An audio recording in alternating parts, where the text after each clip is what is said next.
So has everybody read the minutes from June 28th? Yep. And are there any corrections or additions? I have one toward the end. On page 11, line 383, the north-south trail was included in the PGA, so it must be built. I thought the purpose of most of what we were doing was saying that they'd come up with a viable alternative to that original plan. So I think Larry was arguing it could not be built as they had looked. It's hard to hear you in the audience, and I bet people at home can't hear you at all. Can you hear me now? A little bit. A little bit? A little bit. Nobody said that to me. That's better. I thought our discussion was that if I'm thinking of the same north-south trail as the perimeter trail, that they had developed an alternative to that original plan, which was acceptable. It was acceptable after they offered to leave the two connectors going out to the Yes, road. and to put in the exercise equipment and label it and all sorts of things like that. Yeah.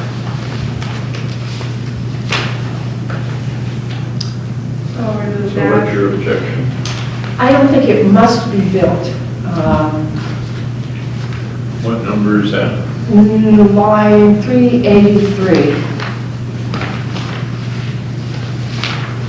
Would you like me to remove the second sentence from that? It might read, it need not be built.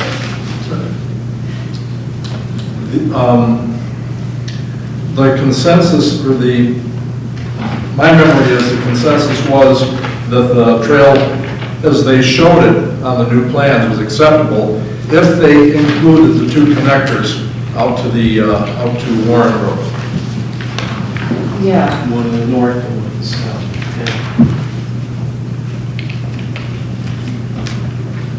And we also had a connector to propose any future development to the north as well. Yeah, Yeah. Yeah, we did. they were shown on the plans. We certainly did discuss that it must be built, but we decided that it didn't have to be built as it Right. was shown on the print because it runs up and down the road. Right. It's something that we'd rather not see, and there's a replacement there for it, if I remember correctly. So I think we can just say it need not be built. Need not be built as shown on the original plans, Yes. but could be built as modified. Right. Yeah. Or it should be built as modified, and that's all we need to say.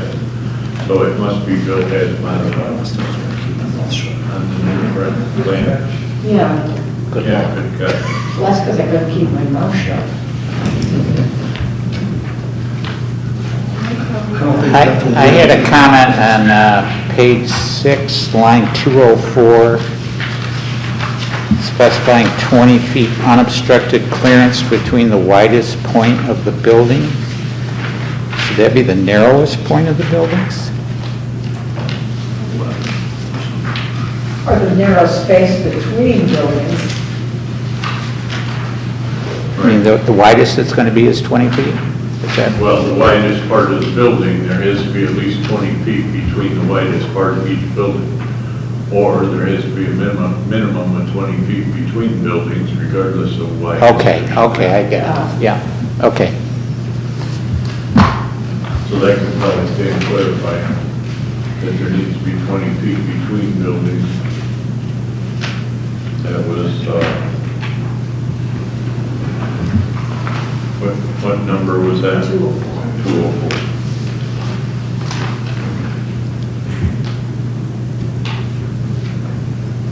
Anything else? Can I hear a motion to accept the minutes as amended? So moved. Second. Second. All in favor? Aye. Opposed? Abstained? Andy wants to abstain.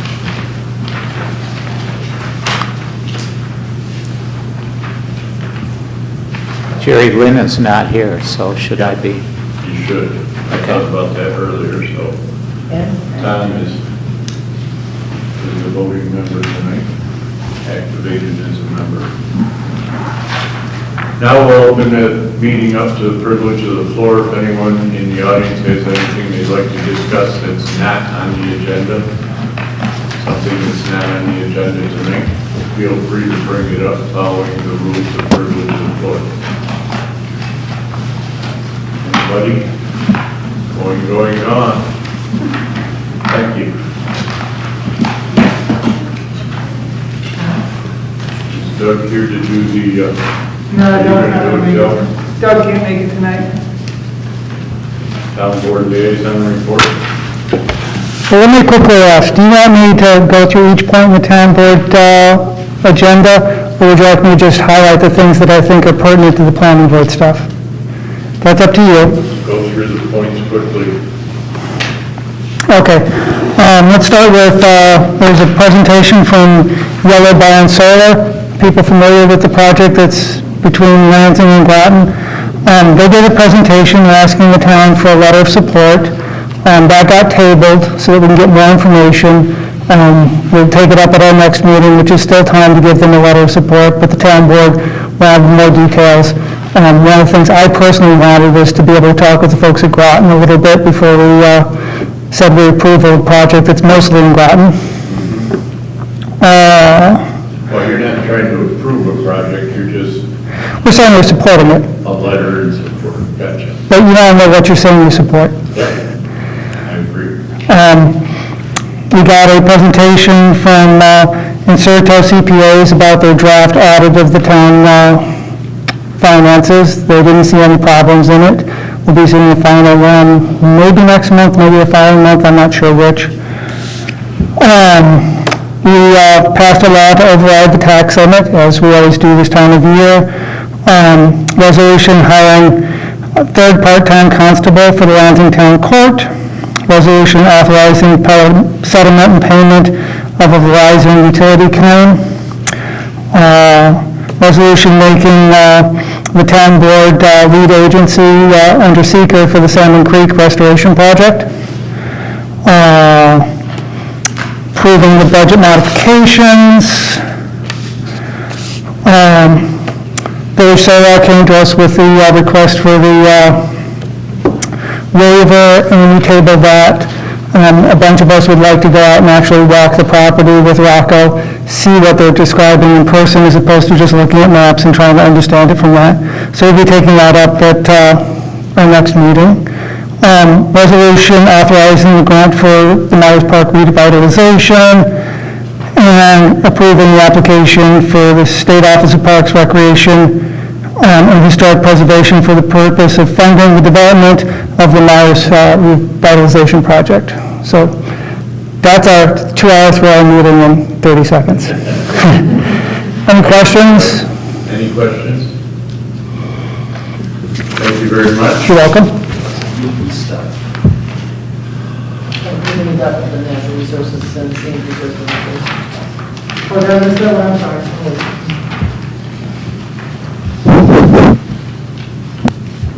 So, Water Wagon Road, lot of giant adjustment. Where is that? We're at Easter Drive in Water Wagon. This is just being referred to the planning board as this conveys more than an acre in gross. They're just planning to move the lot line from here to,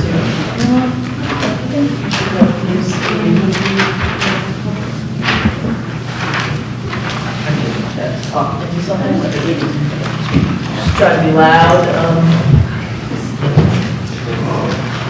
The lot line adjustment, I'm not sure if it was included in the paper packet. No, it wasn't online either.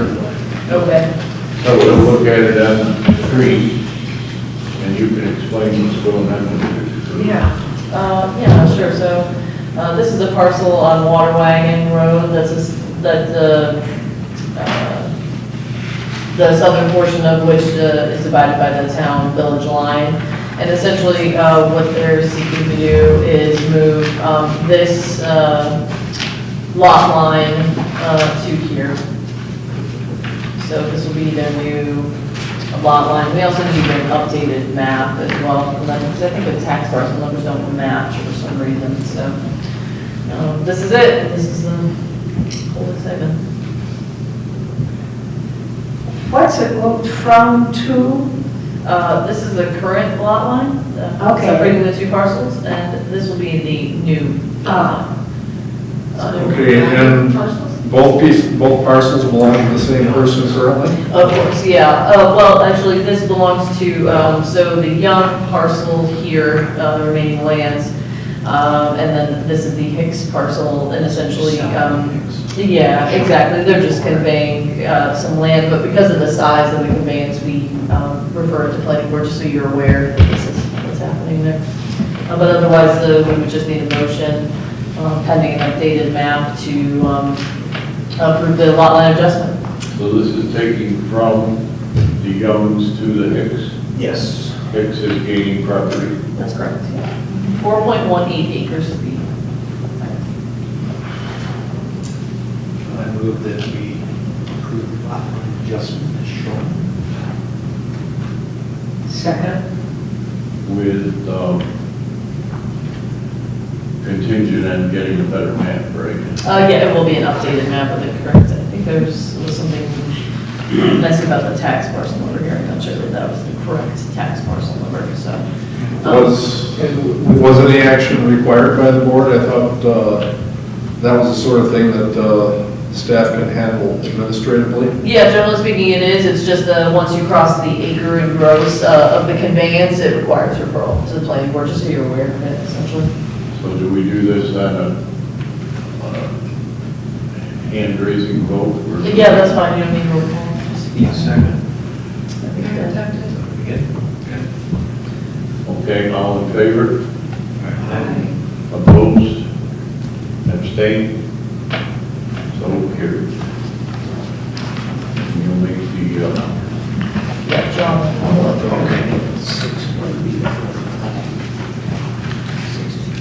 now Rapido, Lansing propane. That's what this thing shows. What are we doing with this? This will be a public hearing. It is a public hearing, do we have to open one? Yes, if you would.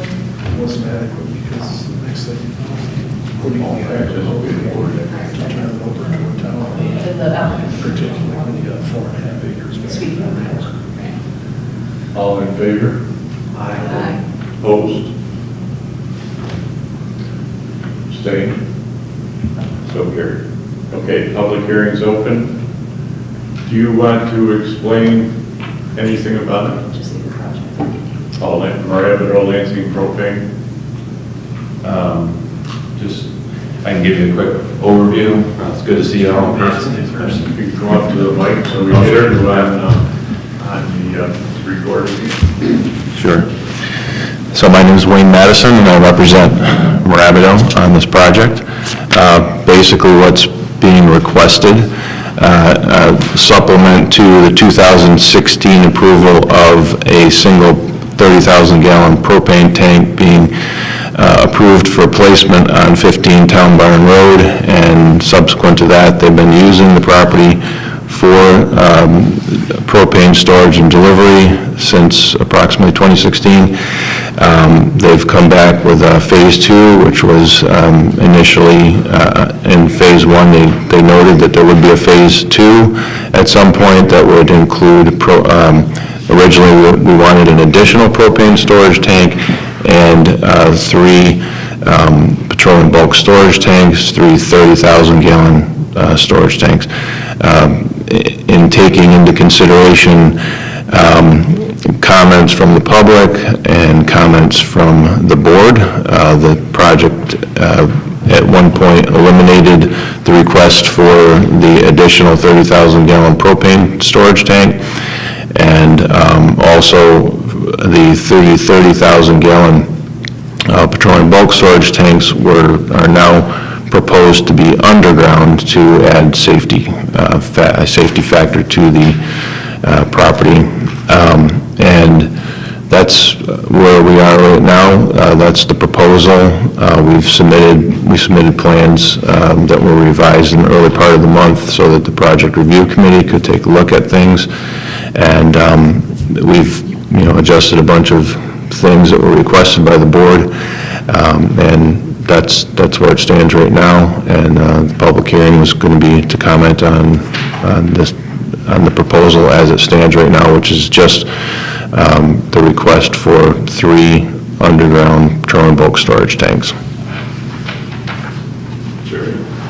Yep, go Can ahead. everybody hear Wayne okay? I could. Everybody in the audience? Okay. I couldn't hear you as well. I know you don't hear them often. Best microphones one can buy right here. So the committee sent you some requests for information from Dandy. Did all that get taken care of? Did you have this back? I think there's some, yes, that letter was to John, and I think, I'm not sure if applicant could speak to that, but I believe that they're coordinating on the last of the details. The last 14? Correct. There's no change to the proposal, and we received those comments. We got through most of the comments, but because there's this public hearing tonight, we wanted to take into consideration any additional comments or things that might come up, and then finalize the plans, including the public hearing comments, as well as the project review committee comments and the town engineer's comments. Any members of the board have any comments to make? One of the comments by our hired consultant talked about potentially the west face of the, I don't know what it's called, the truck machine building or whatever next to the 30,000 gallon bulk tanks, that the siding there, soffit fascia, be a fire resistant material. Is that in the plan? I believe that's under consideration, but I don't think any final decision has been made on that. I believe that was a recommendation, not necessarily a code. And I think Marabido would certainly take a look at it if it's something that they feel they could do. They'll take a look at that. We're trying to meet all separation requirements that were brought up before, so we can avoid any potential problems with fire or spillage and that sort of thing with the building. So, it's under consideration, but no final decision's been made yet. Do you know what they're proposing for siding? I believe it's going to be an all-steel building. Thank you. Anyone else? All right, any members of the public, raise your hand, we'll call on you, and how do we get them to a microphone? Say, come to this one. Any members here that want to make a comment to this public hearing? They have one gentleman call in today with a quick comment. Speak up. Al Lacko from 59 Brewville Road.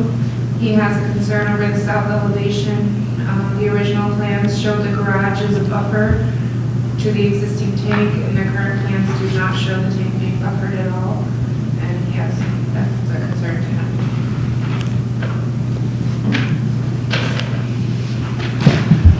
Then it's moved. We didn't move anything there, did we? You didn't move the building, did you? No, the plan there shows, approximately at least a third of the existing propane tank being covered by from that south elevation by the building. There's also the loading rack there, and there's going to be the fencing, which comes up at least 6 feet, and there's also going to be trees along that south line. You've already agreed to make an adjustment to the lighting there, so it didn't get reflected at night or something like that. They're willing to turn off the lights at night if that's requested. Security issue? I don't think so. There's really, I believe they'll have, it'll be locked access, and there's, What, do you know, Wayne, what the size of the trees is that they're going to put in? Well, they'll probably be similar to the other ones, they're at least 6 feet, they're 9 footers now after 5 years, and, a double row of trees, within 10 years, it should all be blocked from that south elevation. Any other questions? I had a question about the spacing between the filling rack and the building. I see on the plans that it is noted as 15 feet.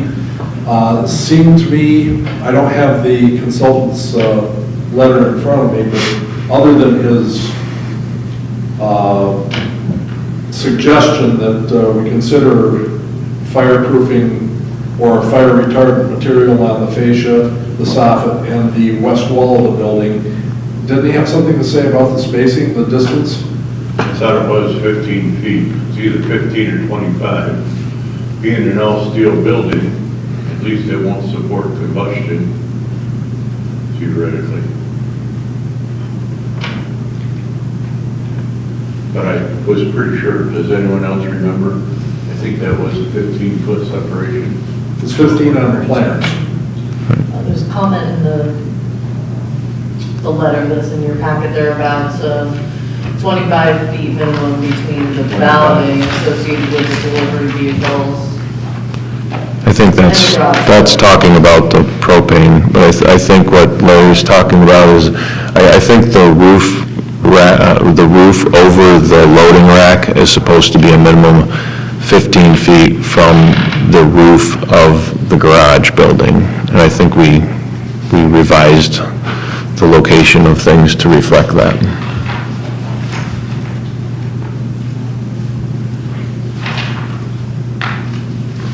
Any other questions?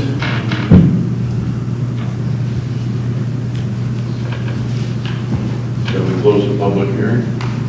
So moved. Second. All in favor? Aye. Opposed? Abstained? Very good.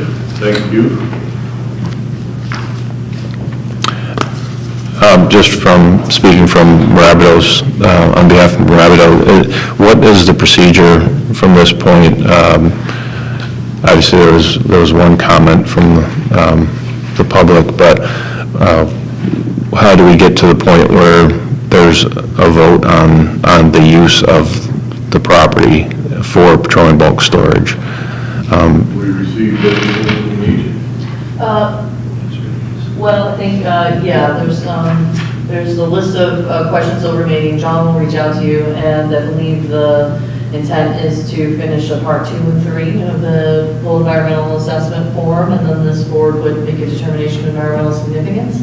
And then from there, they'll choose to move to preliminary final site plan. So we're just trying to see if there's any opportunity for preliminary site plan approval, based on the condition that those comments be addressed. I mean, we're going to have to meet the engineer's requests and code enforcement requests.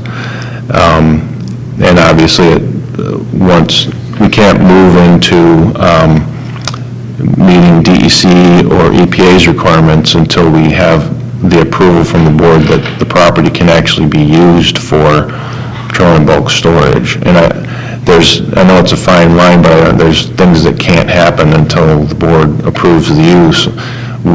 We can't prepare, spill prevention plans or even prepare tank registrations or prepare to move from the other site until the board has approved the use of the property for petroleum bulk storage. When we did phase 1. That would have been final approval for the phase 1. Yes, I think. But we approved the use for the whole project to phase 1 and phase 2 as petroleum storage.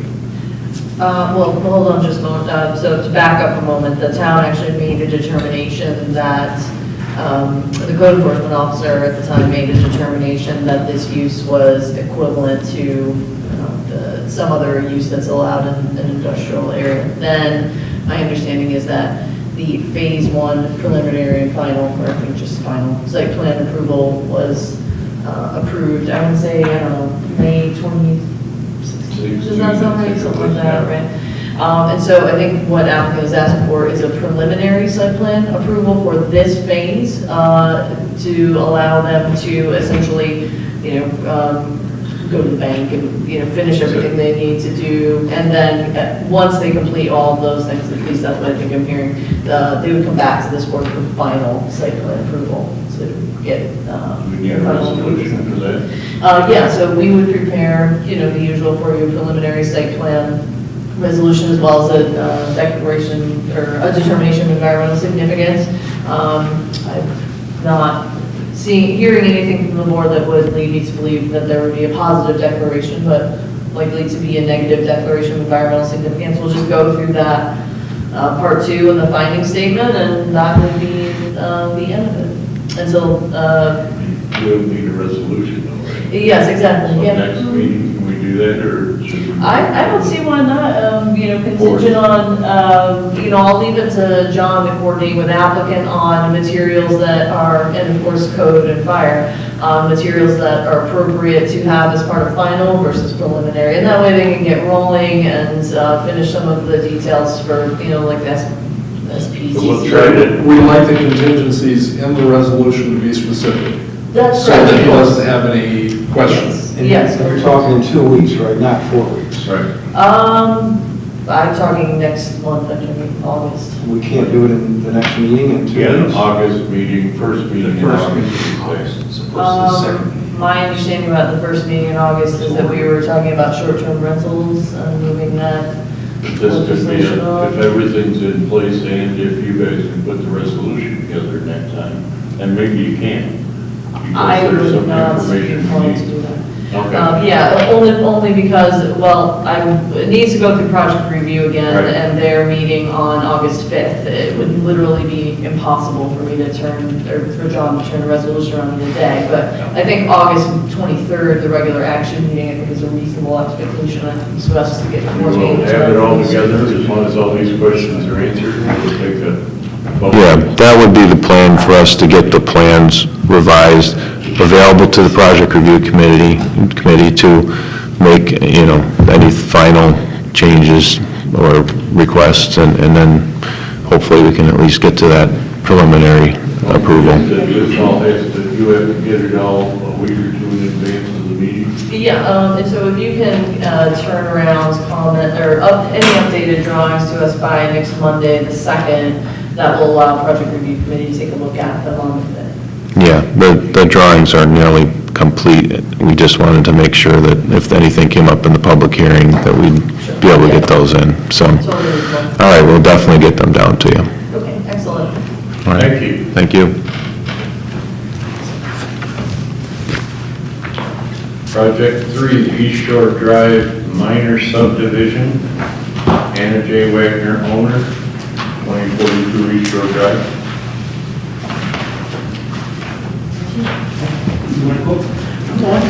They might have questions. They might want to know what the historical thing is. Yep, tell us what your plan is here, what you're trying to accomplish.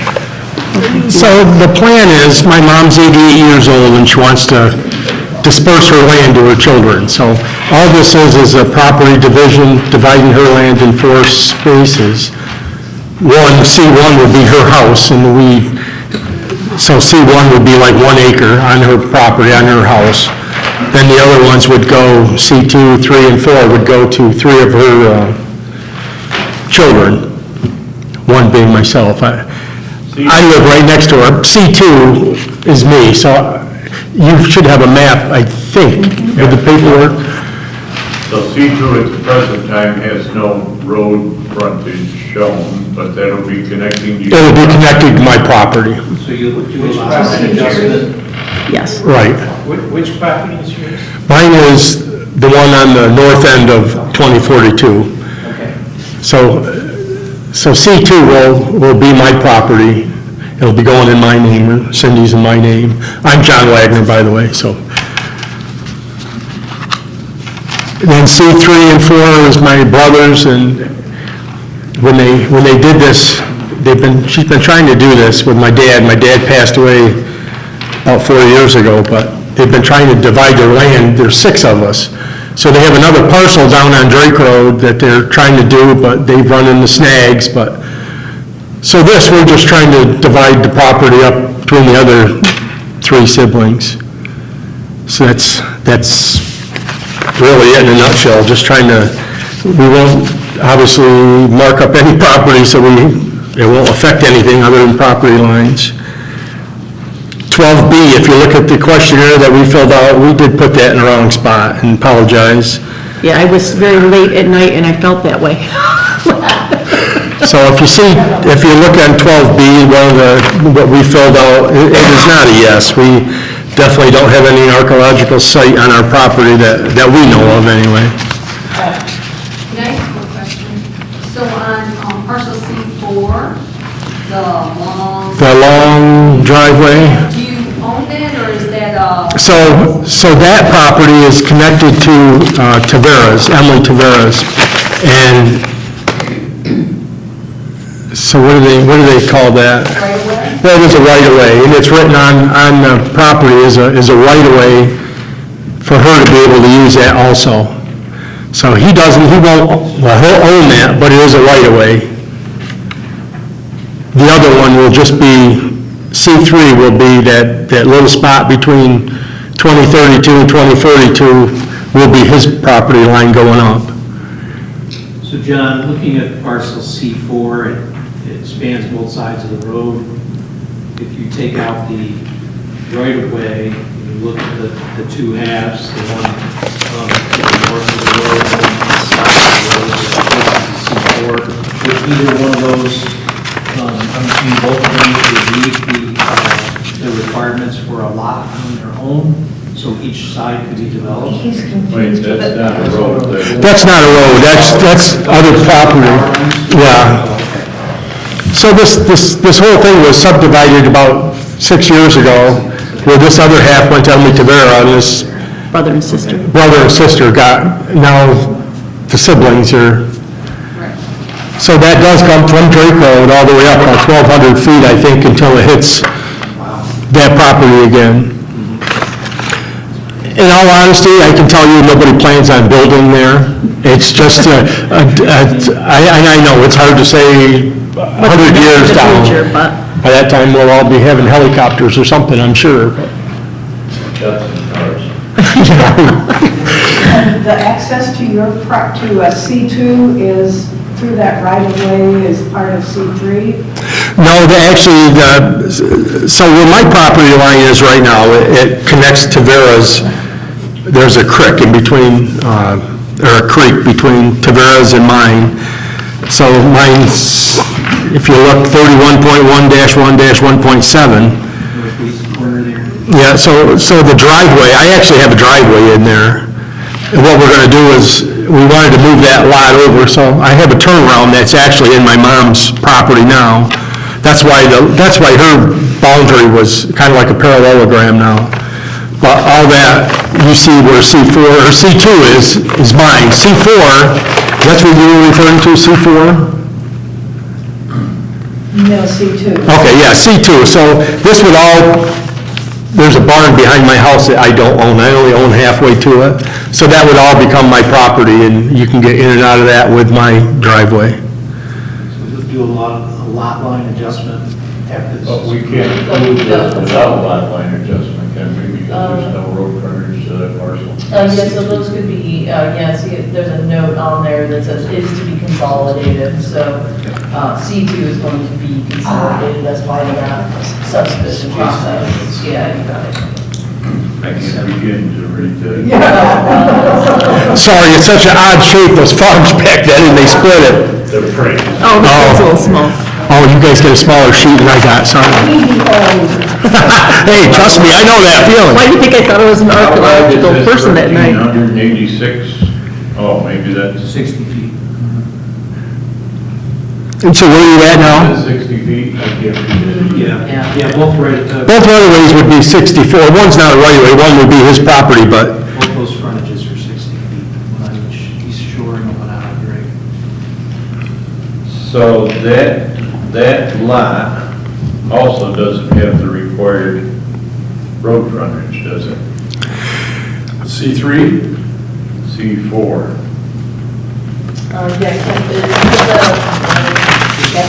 They only need 150 feet in that. Unless it's a flag. Flag lot, unless we got this- two flag lots we're creating here. Well, They're Yeah. already kind of two flag lots. this one's concerning only because someone will eventually pull a building permit Yeah. for this lot, and there's, by the time you calculate the setbacks, it's probably not much buildable area there. And then, of course, there is the, 1,200 foot plus long driveway to get it out of there, but it's buyer beware. We approve it, we could be pretty sure this will end up in the front of the zoning board of appeals that is a hardship case at some point.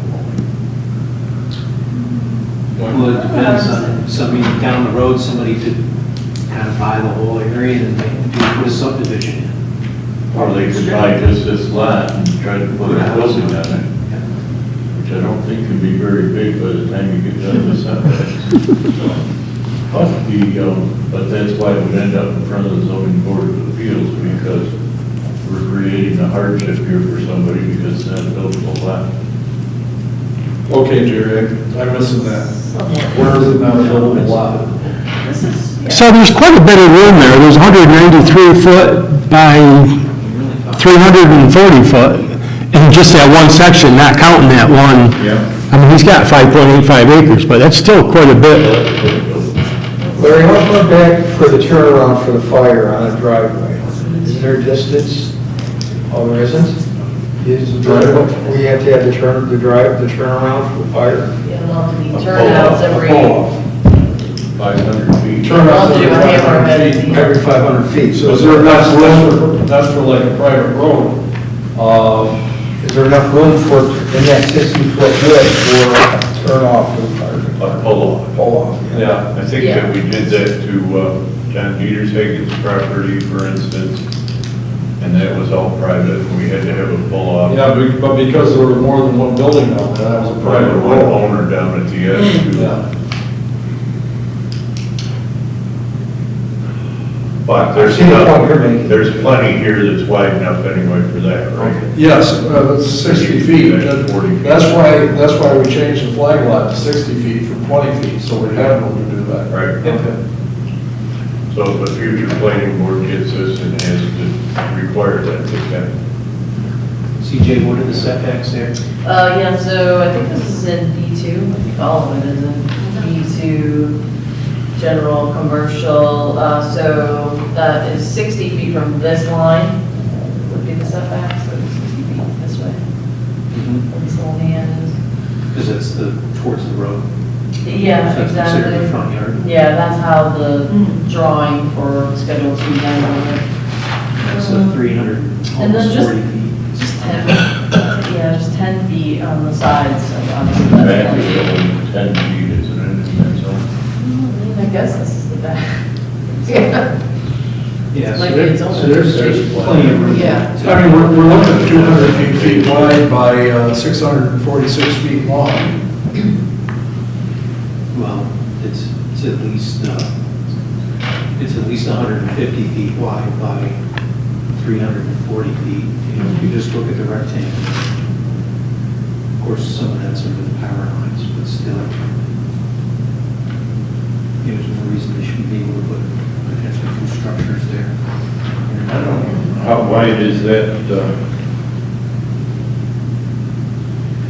Is this 81 feet wide, the little part in the back? It's No, it's 209 feet. 208 feet wide. Yeah. 209.33 That was 81 degrees. by 431 feet. Plenty of room to put in a structure. So there is room for two structures there. Would you have to call this, the one line obviously is a front yard line, and would we also call this other line in the smaller, the front side is a smaller rectangle? Let's see, see, so, yeah, this would be That one. considered, yeah, this is considered the How front about this yard. other one if you would ended up building back there? Over here. Yeah. That's an excellent question. What would you call that, the one to the northwest? Or To the west, yeah. well, to the west, would be those, Yeah, these are the side, this would be the side, and this is question mark. I would say that this would end up being called the front yard, front lot line, and this would be the back. You'd only have one side to worry about because the rest of it goes up, I mean, this would be the other side. But my question is, does this and this both be front? I wouldn't think Lot so, lines? because this is not fronting, we're talking about this piece Facing right the here. road, This is a parcel. though. No, but I mean, it's facing Drake Road as much as this other one is. Well, it could be facing Drake Road the other way. It faces it, but it's not connected to Drake Road by like 2 fields. So our front line, this line here is facing another parcel also. Looking at the shape and the positioning of that parcel, I'd say the front yard would be wherever the guy that draws the house on, that's where it is. And then we worry about the side setbacks and the rear setbacks to make sure they're maintained properly. I don't think we can dictate to the person where they can put the house. We can tell them, look, here's what you gotta have. In the B2, the side setback is only 10 or 15 feet. I looked that up the other day. I looked it up today because my house is in B2. Also. What was the question? Well, we're just wondering how you would define the front and side setbacks, but since there's no building Yes. going on, it's probably a resort. Well, there are definitions for that. Well, my point was that I don't really think it's worth talking about because the building hasn't been proposed for that I yet. agree. And there is room for all required setbacks as long as the building isn't a 4-acre building. So the only thing I'd like to see is that the lot line adjustment from C2 to your property be handled at the same time as split up and stuff. So there wouldn't be any question that we're putting in a lot with no road frontage. What I can do is just give you another map and just take that right out, is what the, Well, it has to be done at the county level. Right. I've done it before myself. Okay, that's And it's just simply go down there and change it. But of course, you can't do that until we that's it. approve Until this is it. done. Although you could explain it to them and see what the procedure is. Well, I think we're covered if we make it contingent that this is going to be, I put the note here on this sketch that those two pieces are going, the property line is going to be consolidated. Yeah, we can it has make to it be, contingent. yeah, it'll be on the And plan. that, if it's written that way in the resolution, we're covered. Yes, There's a note on the map that actually says that. the plan. Yeah, it's We don't always see the notes on the map be followed, so like. Okay. Things are going to happen the way they're supposed to. Makes sense.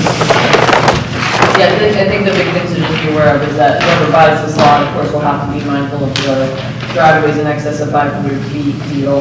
So, they'll have to plan for a turnaround along the length of the driveway and then at the end of it as well. And then another thing that's come up kind of recently and is becoming something of an issue is that Spectrum's service drops are not going to be more than 150 feet probably negotiated. So somebody may get the idea to build a house there and then expect the cable provider to run a 1,500-foot length of, trenched coax or something to their house, at which point, they're going to laugh and say, no, it's $15,000 to run this down the driveway. Yep, Just to be mindful of that. yep. Not saying this person will necessarily want Another utilities. good reason not to use spectrum. Okay. Right? Yeah. Jerry, I would move the resolution declaring us lead agency. Second. We don't need to go through the environmental assessment form. Is everybody going through it? Yeah, I don't think we need to read it as long as somebody has a problem with it. All right, going to resolve.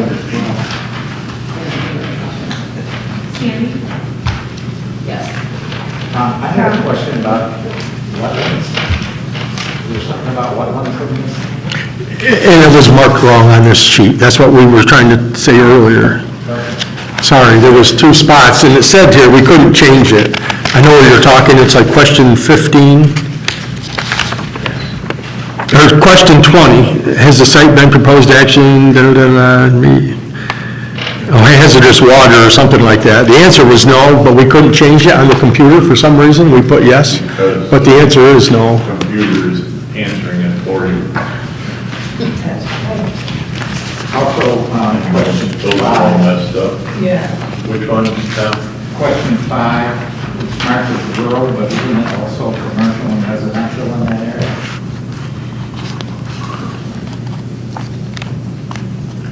I would say residential. There's definitely residential. Yeah, it was a bunch. You probably could have check marked a bunch of them. I mean, it was a farm at one time. You don't have any commercial adjoining the property, just residential. It's residential. Yes. Adjoining. And no agriculture at the moment, It's commercial right across the street, it looks like. but not adjoining the property. Although you could mark it, it doesn't matter too much. It's just going to check it out. It's fully from Vinegar Brook Ridge. It's a wetland and a hydro layer that's pulling. There, you can see it there on the map. See the parcel. It's within 500 feet of the house under which the application is being put under. So that's why it's grabbing that and auto-filling it on the short form. For the wetland. That's right. Well, where is the commercial, is that Might be the power line. the sub shop? Shop?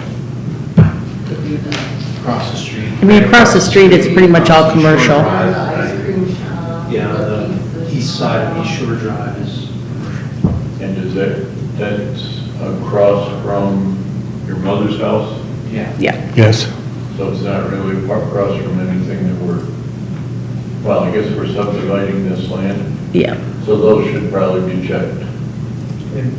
CJ, what's that blue circle? Is that a wetland? That's right there. That is a That's a pond. pond. Oh, it's a pond there? Yep. Doesn't look that good, but it is a pond. So is that why it's triggering it as a Yeah, wetland? it's it says it's 0.27 acre freshwater pond. So the property we're talking about, where that pond is, if you look to the right about a couple inches, you see that dark area. That hedgerow is the property line. Not that, well, that one's one that goes against, but the other boundary line,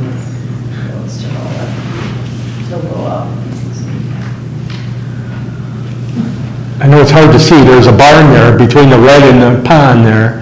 That's a barn that's falling down. That's the property line kind of, and it goes straight down, so it's not part of that wetland, but that's on the Tavera's property, or Light Chalks. Yeah, I think it's just flagging it because it's within, it knows it's 500 feet, one of these parcel boundaries, so it's just grabbing it. That pond in the proposed driveway for that flag lot? No, This that's is- separate. That's right here, Joe. That's Okay. with the arrow. Yep, I see it. So the pond is the neighbors near the property? No, I think it's just grabbing, Because it's within 500 feet. it's not within this action. As far as I can. So we'd like to see the short environmental assessment form have residential and commercial. Correct? No, sorry, commercial.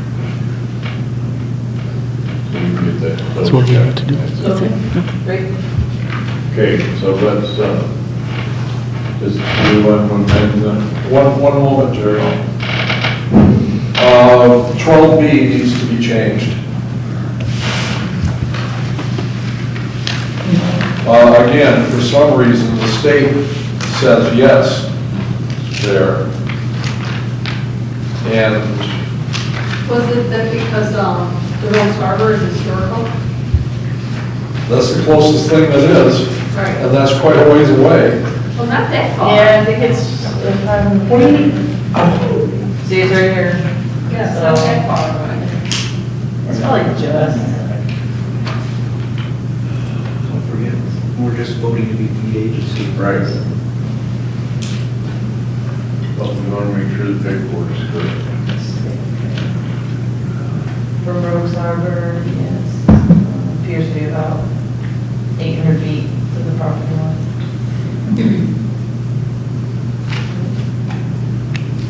Does SHPO have anything there? I mean, Rose Harbor is the only thing, maybe that old barn, is showing up on it. Maybe my house. That was built in 1844. This is SHPO's database as part of the writing of resolution for part 2. We'll just make a note of that and just double check and see. We'll declare lead agency tonight. Well, to me, 800 feet and on a piece of property owned by a different person is not adjacent. Right, that's why I wonder if the barn or something there is showing up on SHPO. But we're declaring lead agency tonight, and all of this will be corrected before we get into it. Can I hear a motion again? I move that the resolution for declaring this as lead agency. And I seconded it.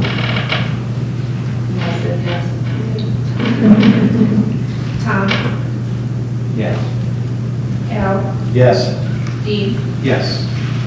Deb, Yes. Larry, Yes. and Jerry. Yes. Same. She was No private. No, I said. Okay, so we're the lead agent on this, we get these corrections made, and whatever, it's just going to come up at the next meeting. Yeah, that's right, John will be following up with you. Oh, okay. Awesome. Thank you. Thank you, everybody. Now we have a discussion item with Cuba Vista. Just any project update.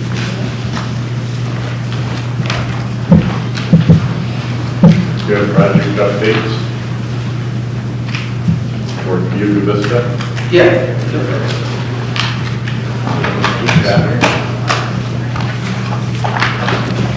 So we had submitted the review, Wayne had submitted the review to Donnie about a week or so ago, and we still haven't heard back as far as stormwater changes and requests and stuff. George should have also submitted an up-to-date landscape plan showing the trees and also an elevation of the cross-section of the two buildings, showing the heights of the trees and Larry's concern from the road. And then on that drawing, we also drew what the installed tree height elevation would be, and then a 10-year height. So that should be depicted as far as buffers and such.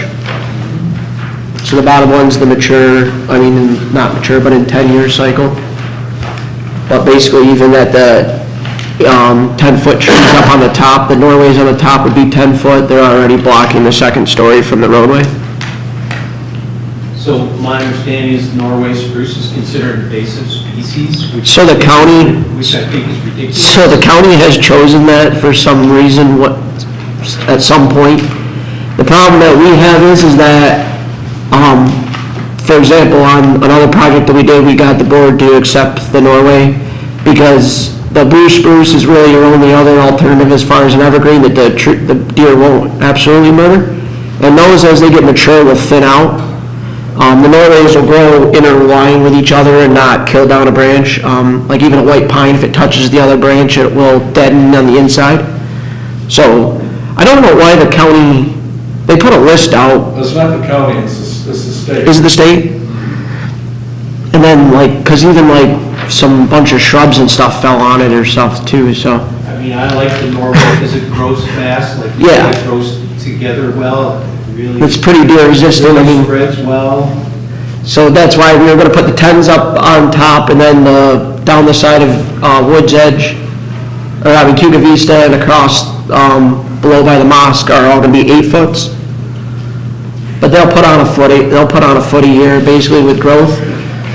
And that's what that 10-year drawing shows, basically, is the height acceptance on the top after, some time. And even shows the west with the maple trees. Then you put a dumpster enclosure out back there?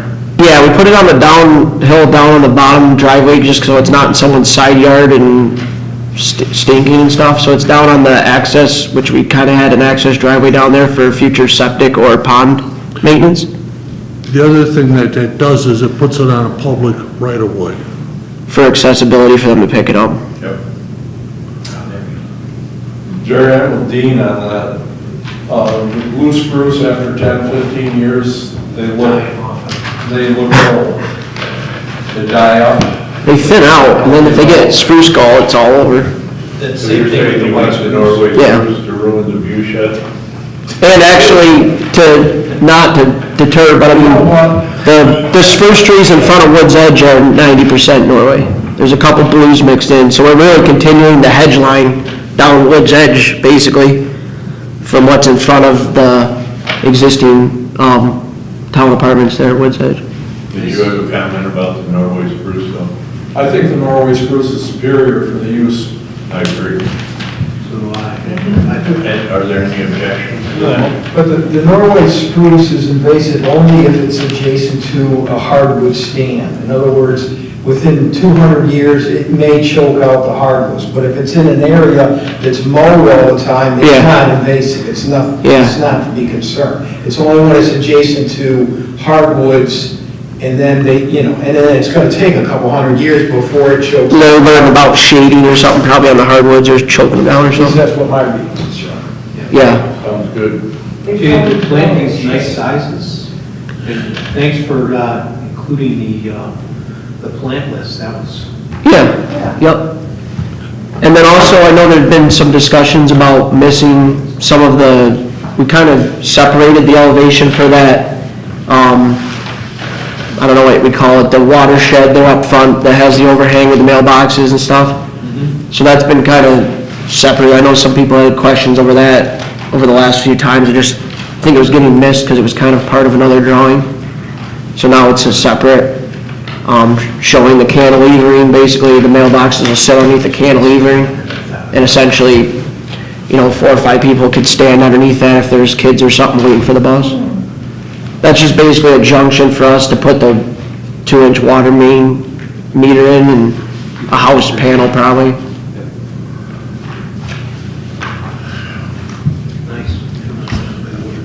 The one thing, when I talked with John last week, and I guess Wayne says he hasn't heard yet on stormwater, but what I was explaining to John is when you look at this overall site, it's full.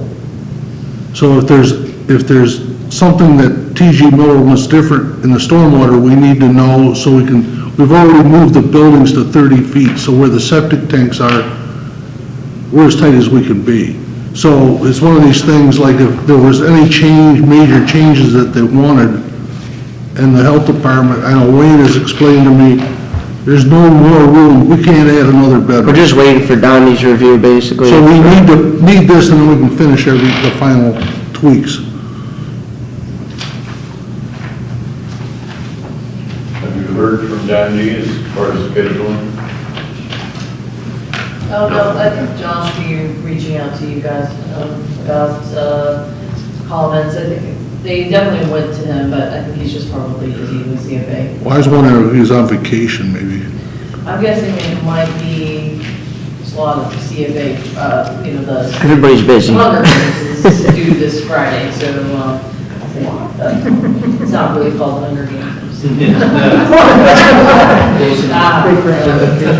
anyway, they're due Friday, and I think he's got a bunch of projects in the hopper. He's definitely got some for us, for the town, for sure, so. I mean, basically, we should have everything else ironed out other than really their stuff as far as that goes with the landscaping. The setbacks were met for the hammerhead.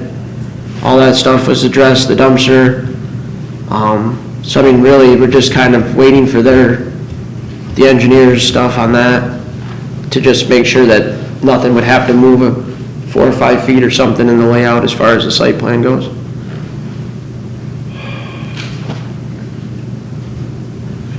And at this point, we had asked applicants for renderings, but I think you had said that it was just a little bit prohibitively expensive to Yeah. prepare them, so. That's why we did that cross-section, which kind of showed, I've got no issue with what's been given us. I left it, shit.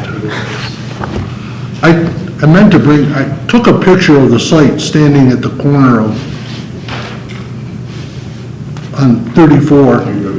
Yeah, and the point is, when the spruce go all the way up to, on the hedgerow, they'll block everything.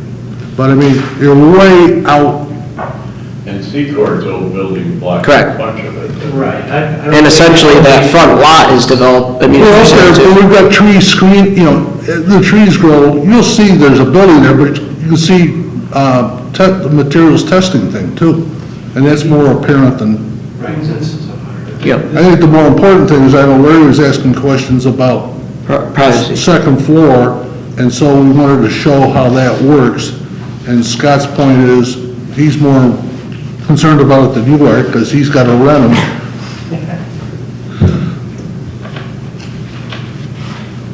Any other questions? Thank you very much. So basically, we're just waiting for their approval to get it, for you guys to move. Yeah, John's the town stormwater manager, the management officer now, we've moved that over from Okay. code to him now, just to try to streamline, this a bit more. Sure. But, yeah, so they'll be getting in touch with you, we couldn't be here tonight, but Okay. I'll make sure, coordinates with you guys this week. Okay. Thanks. Thank you very much.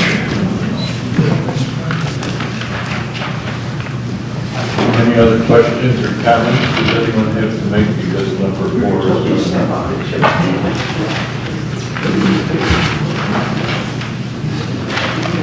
Well, I heard a request that you would like to have extra meetings, so. Yeah. You just waited it down and he set it up. Yeah, there it is, look at that, you just omit a lot of projects on the agenda. It's one method. Any other questions or objects or discussions for board members? I've seen the comments on Friday from Tom, and if you did want to address them or have more questions about them, I'm happy to try to answer more. I tried to give you the background, like all the background I gave Tom Ward, I hope that was helpful. What was that again? This was about, again, there was a question about setbacks for uses in particular zones, and did you all get that? Yeah. So I was like, oh my God. For the, I mean, we have setbacks for different zones, but the question I was trying to address is, what about setbacks for solar? For solar. From residents? Yeah. But that is What Mike Stickler's worried about. that is the setbacks for the building are also the setbacks for solars. That's correct. Yeah, in the state's No, the requirements state are more is changing. stringent. The state has, what, 250 feet from a house? From a Non-participating house, right? And there's nothing in our solar law that addresses setbacks for solar. And Not that you so if specifically- we wanted a greater setback in the town, we should at least put it in our law. Because there's nothing in our law about setbacks.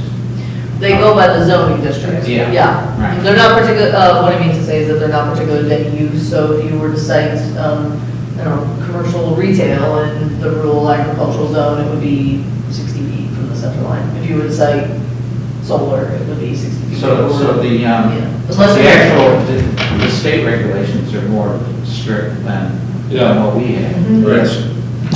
So you're proposing that we should consider changing ours to be at least as strict as the state, or? Yeah, I think at least as strict. Or, I'm not sure how the state deals with vegetative buffers. well, I think they do address it, but I don't remember the details. I'm still a big fan of the vegetative buffer, even if the setback is used, because to me, a 6-foot-high fence is ridiculous.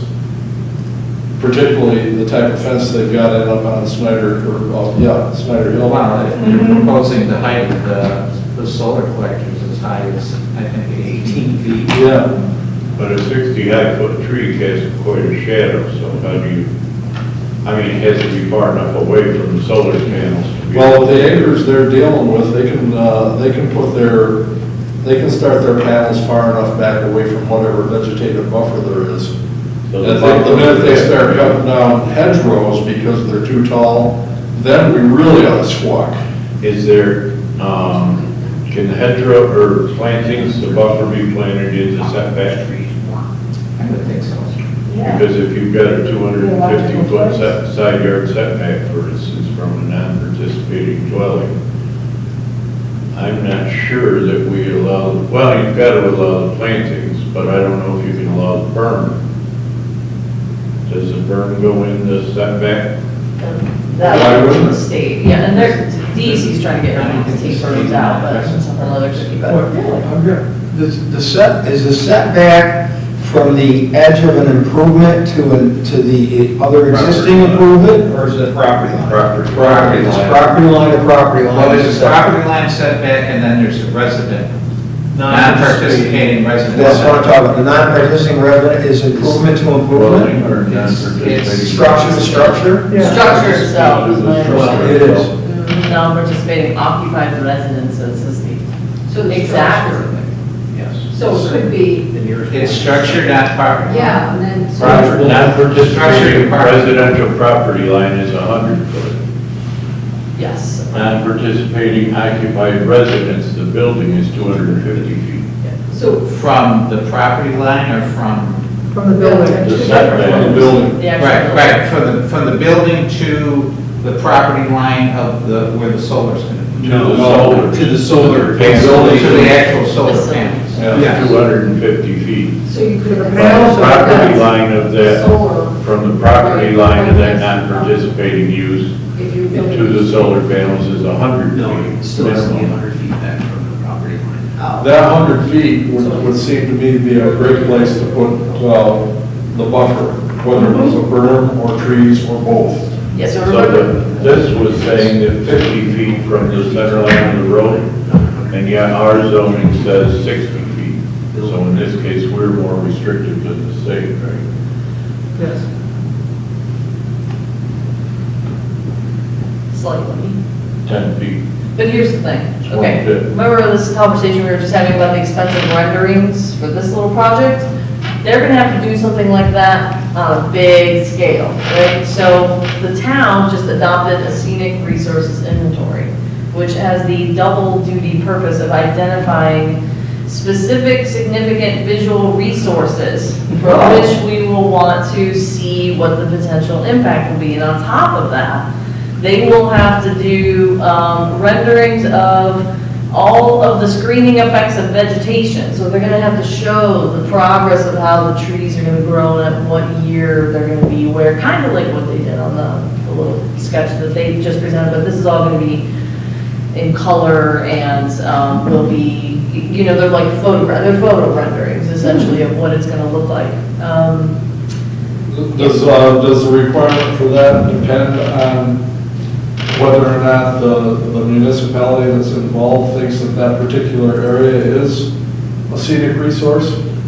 Well, that's a really good question, and that's why, so within the OR's regulations, which are 143 pages of fairly substantive regulations, they'll have to submit an exhibit documenting how their project conforms to the letter and then the spirit of any local laws that the municipality has. So, you know, we're gonna have a lot to say about our stormwater local law. We're gonna have a bunch to say about zoning.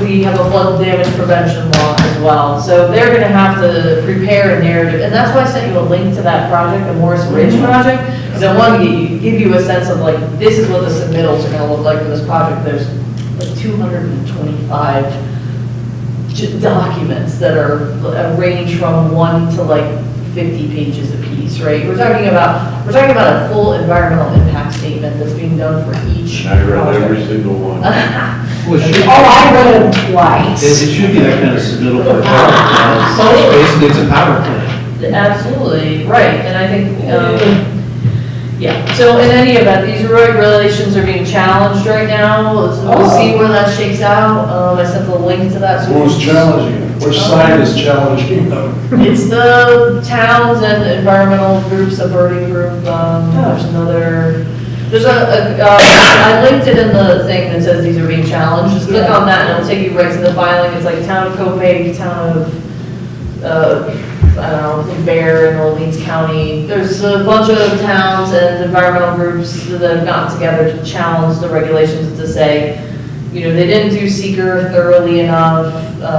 They are trying to overrule, you know, supersede municipal home rule, and all of that is absolutely true and kind of beside the point. Because of the stroke of a pen, this, the investigation about the nursing homes is. Went away. Went away. And witnesses are disappearing and sexual impropriety. So. Fair enough. Well, anyway, what I wanted to say is that I hear the concern and I want to try to help us kind of understand the position the town will be in. And I think, you know, talk to the town board about this. I think strategically, because we adopted our local law before the ORS regulations were passed, I think we're actually in a really, really good spot to make sure that the things that we really, I mean. That was our point at the time. That local law went through a Conservation Advisory Council, an Agriculture and Farmland Protection Committee, this planning board, and the town board unanimously, very reluctant to advise any changes to it based just on those merits. And let's wait and see where this shakes out. Let's really use our leverage. I just want to recommend using our leverage for the most of what we can get for the town in terms of benefits. That's it. End of soapbox. Tom, did we answer, or have we clarified what you were looking for, or Well, do you still have concerns? Are we happy with the ORS regulations? I mean, I think overall. They haven't been adopted yet, and there's a lot of people trying to make changes to them, so we can't be happy with them because we don't know what they are yet. You know, I mean, the initial one that came out, I think is pretty good. But if we want stricter setbacks, I think we would have to pass something. Have to amend if we start amending our law, then it no longer precedes the. Yeah, that's the problem. I'll say this about amending. Well, we need the law. Two things.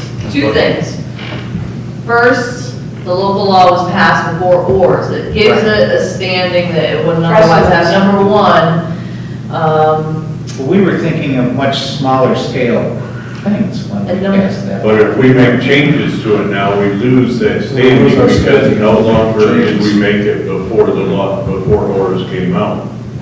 well, and remember, anything that looks like it's targeted at this use, which by the way, we'll have to do that. There's no way to write zoning specifically for a specific use rather than the zoning district, you know what I'm saying? And if we're trying to like do it on the DL, like, we're not gonna be able to We do that. already do that because this is that. Go ahead, Joe. What about the setback law that allows any kind of commercial to be near a house?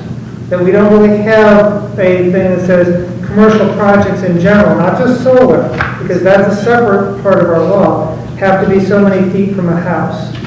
So if we adopt something like that, we can push them further from houses. We're not targeting solar because we're also talking about commercial operations, saying, Commercial, industrial. yeah, all that stuff has to be pushed away from a house.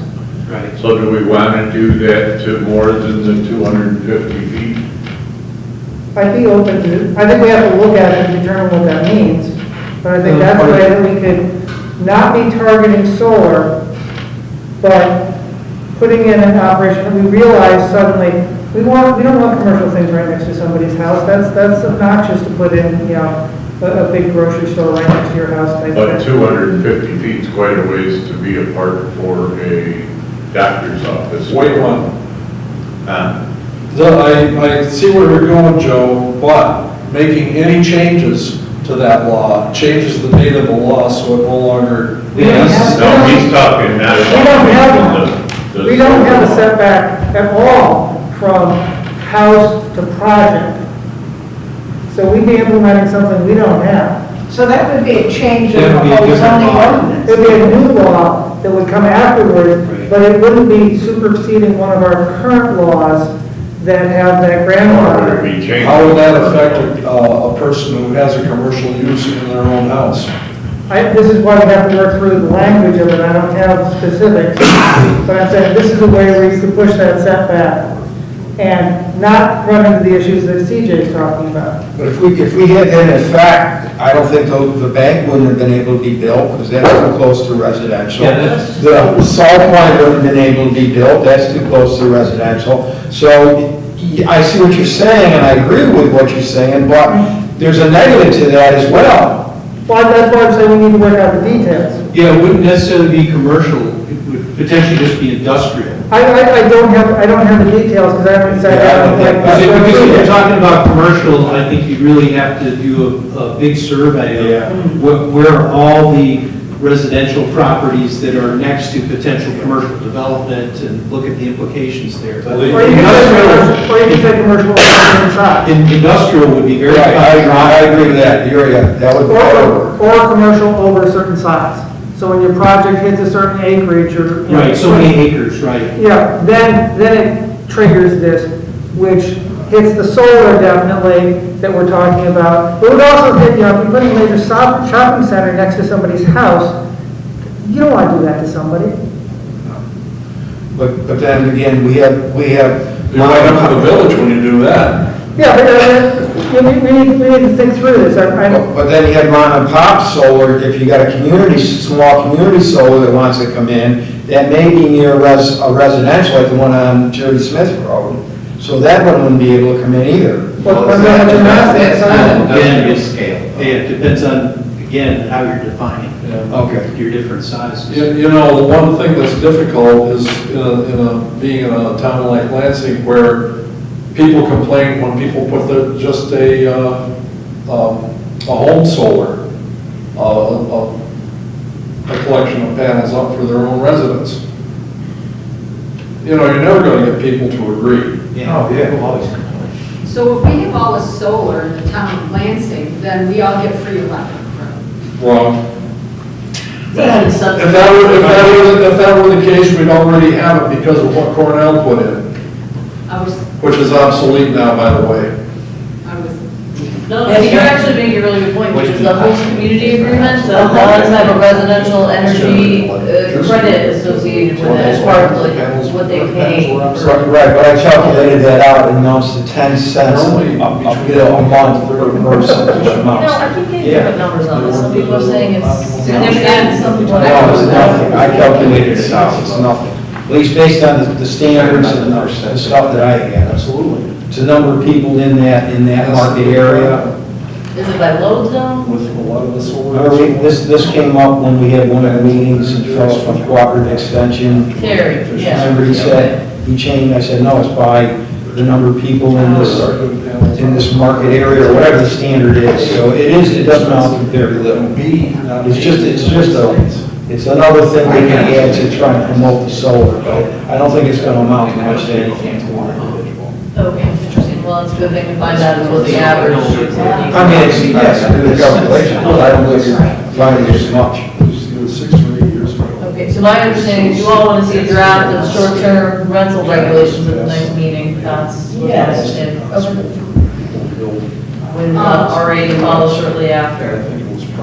And you have all the documents that I put on we found the box a long time ago for now. So sure.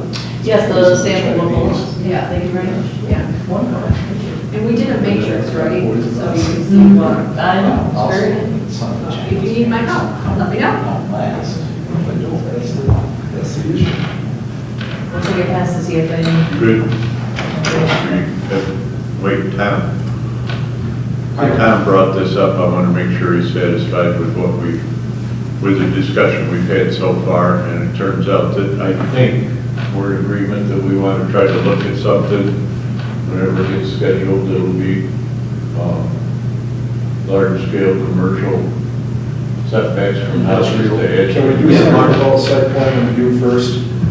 Exactly. This one could be a quick one, but I agree with you, we need to do site plan review too. I mean, we keep coming up with new projects and new projects, let's change this, let's change that. Let's do something before we're overrun by stuff that we can't do anything about because the law doesn't give us the right to. Right. My understanding is that the next priority after short-term rentals was the RA zone and site amendments to site plan and design review. Correct? RA zone should be fairly simple because we have already discussed changing all of RA to A, removing a lot of the Uses. permitted,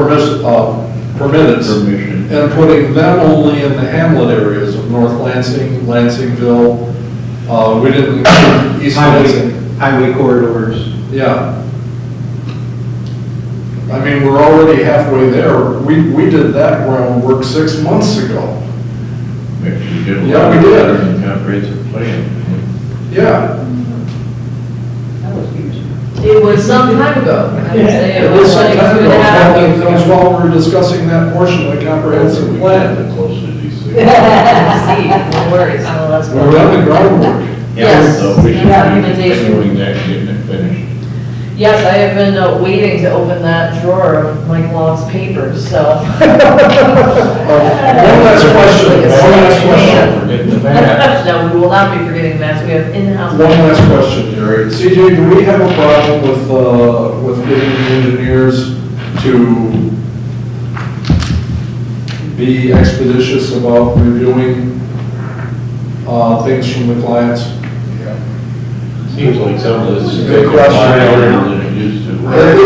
It's our impression here on the board that feet are dragging someplace. It always I seems see. that Danby is at fault somehow, and Well, we would like, we're just curious. And listen, we worked with Don a long time before this current iteration, and we know that he doesn't Right. normally drag his feet. So let's find out what's going on. and are you saying, is there a specific project?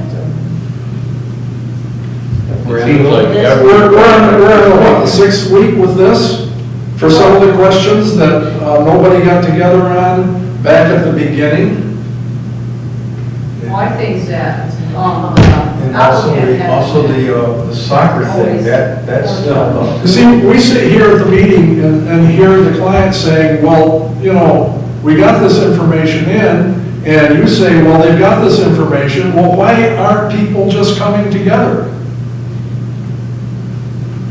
I don't know that I I'm think you're right, you're kind of bucking. fully clear about what it is that you're asking, but sometimes people come in front of the board and they say things maybe that aren't entirely accurate. Okay, but we here at the board having the minutes, we were there 6 weeks ago when they presented this information, and it was said back, well, the engineer has problems with this, and he's given us this letter, this, and this, and they say, yeah, we got that letter, we responded to it, but there's nothing back the other. So often, Larry, just in fairness saying, what happens is, they get the letter from Danby, then they respond to it, but they respond to it, it takes a couple of weeks to respond, and they get all the responses back way The day before the meeting, way they too tell us close that to they- our meeting, so that we can't get it out. You see, That we that- don't deal with it on 2 weeks from there, it's a month from there that we're dealing with it, because we have a working meeting, and then we have a, whatever we call these other things. See, my deal is I've worked with T.G. Miller for 35 or 40 years on the planning board and professionally and otherwise, and they aren't foot draggers. No.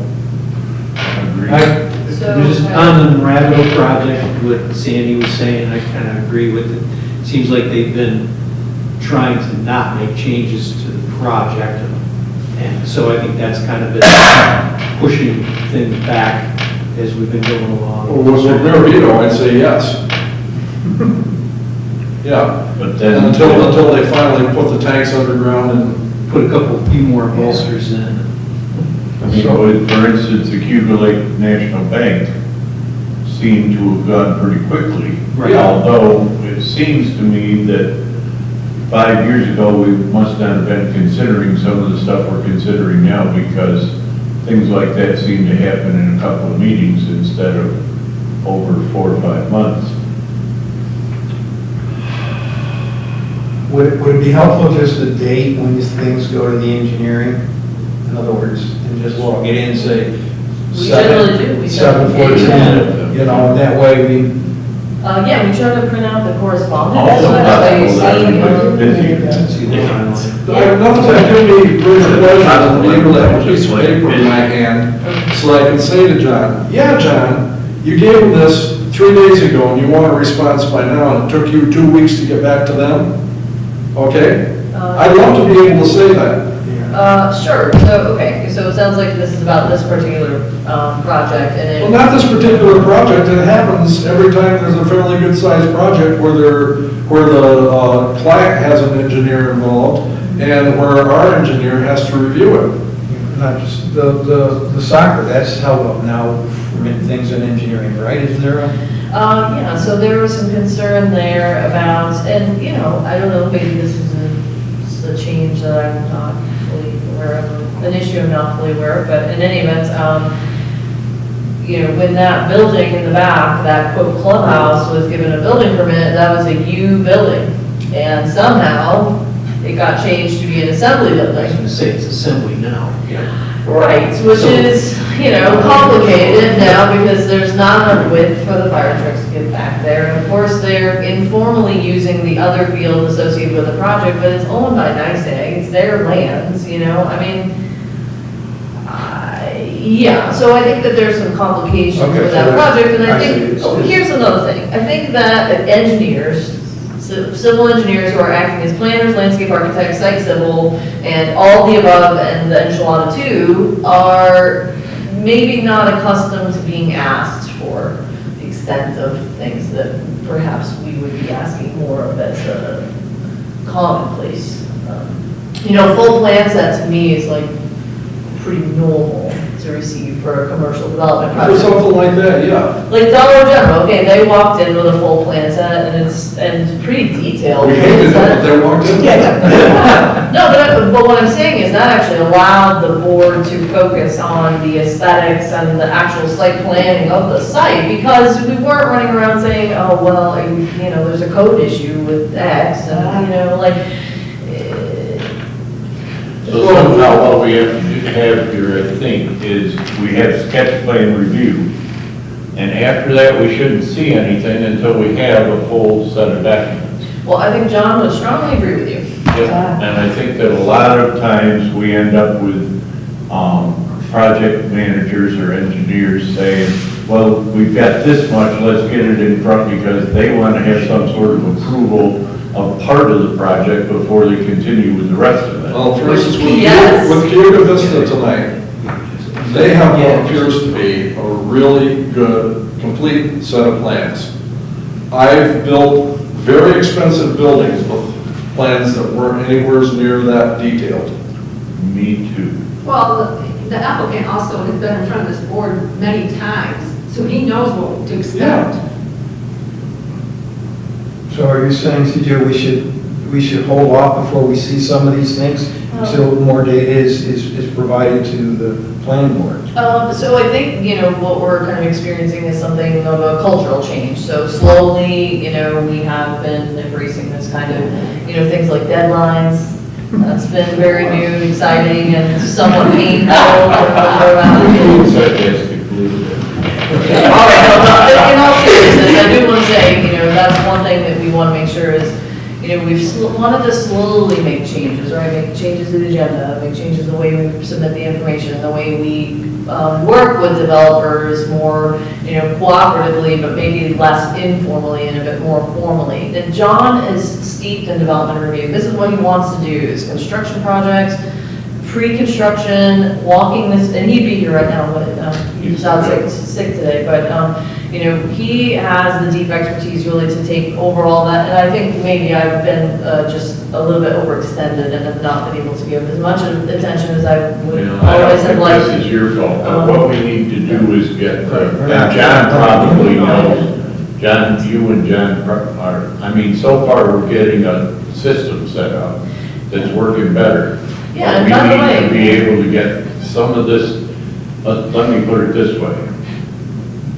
If we go 6 or 8 months, the stuff that we're remembering today from 6 or 8 months ago, we're gonna start losing stuff that happened then, as far as the board. And in some cases, we go over the same thing 2 months, in 2 months apart. We have long discussions about things that we've already discussed and have decided. So somehow we have to be able to be kept on track and moving along, and that happens when you have complete projects ready to come before the board, but rather than partial projects. I can see a sketch plan review, but sketch plan reviews have to be quick, succinct, and to the point. And then the project's got to come across. We're not the engineers on the project or the architect. We're simply reviewing the project as it's submitted to us, and we need to be able to do that expeditiously and in a few meetings. Otherwise, I don't know about everybody else, but in my brain, some of the details get mixed up from project to project. Never. I'm a little slow, give me a break. Well, to that end, you know, I invite you to walk through our offices here. John's got his new setup, and we also have right in the view where, and Heather was helping us get this set up, right in the main view where everyone can see there's a large project development review board now, and you'll be able to see at a glance, anyone, myself, Heather, our new code enforcement officer, John. Yeah, you'll be able to, and I had done this somewhat sloppily on one of my many whiteboards, but now, you know, we'll have. Or maybe all of your many. Well, it was too many whiteboards, I think. But in any event, you know, you'll be able to you could stop in as a member of the planning board, pop your head in and look at the development board and see exactly where a project is at a glance, so. We can't pop our heads in. We have to ask permission and get a code put in. You just need to have a live feed on it. Yeah. Yeah. Put it there, we can just look at it live. What if I put that into an Excel spreadsheet and then distributed it for the working meeting? So that everyone is up to date on what is on the board in our office? Bring the submittals Could you- online. It could be Could we a, put that online so that the public can see where projects are, so the developers can say, oh, here's where I am in the queue, just like make it easier for everybody. You just update it on a weekly basis, or whatever basis, and include it in the submittals. Make sure there's. In some cases, and I'm using the soccer field as an example of this, we got one person that's coming to us from the soccer field that says he submitted something, the other one doesn't know, and the third one says we did not. You know, so, like I said, nothing would give me greater pleasure than be able to sit here and say, bullshit, you gave this to us 2 days ago, and you expect us to jump through your hoops when you had it for 4 weeks. So I have a Or you question. were doing something else for 3.5 weeks, and suddenly you realize there's a meeting coming Yeah. up, I better get it in. That's it before. I have a question on short-term rentals. We're going to be talking about that the next meeting, yeah, when I'm not here. that's right. We're going to have some other local laws from other municipalities close by that, their laws, so we can glance at those as well. But is everything going to change from local municipalities likely, or now that the county's getting involved with some of this other stuff? Seems to me that all the municipalities in the county are going to be changing a little bit, because the county is going to give us more information to work with. So I think Dryden has one. Yeah, those are, we can have copies, if you have some in mind, or the ones that you had already sent, we can certainly make copies of those and what's going on. Yeah, There's as long no, as we have access to that, right? I don't think so. That's all I'm on. I was just wondering which ones happened. The one we looked up. I can't remember all this. Heights as one. Keep in mind, Dean, that Dryden doesn't have any waterfront, doesn't have any lake property, so what's appropriate for Dryden may not be appropriate for Oh, us. well, Dryden tends to do spot zoning anyway. Yeah, so just, I mean, whether it's Dryden or whatever. Yeah, in other words, what you're saying is they're not maybe the best to use as an example. Well, no, I'm always curious as to what other municipalities are including, that's all. And we're not looking for Yeah, examples, that's but if we could cherry pick ideas from other. Oh, yeah, that's all I'm after, it's not reinventing the wheel, that's starting with the wheel that's already partially put together, maybe. And that's kind of what we're gonna do is cobble this together for you with some of, maybe the best ideas for the town and go from there, That's what I'm thinking. I mean, we can send out that matrix. Because we like to encourage the business, but also we need to protect the neighborhoods. I'm still big on the Hamlet ideas. Okay, anything else? Move to adjourn. Second. Adjournment.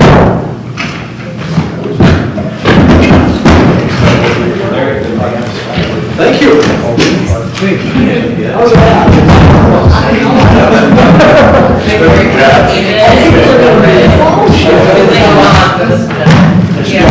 Cars out of there? Got it, so tired, you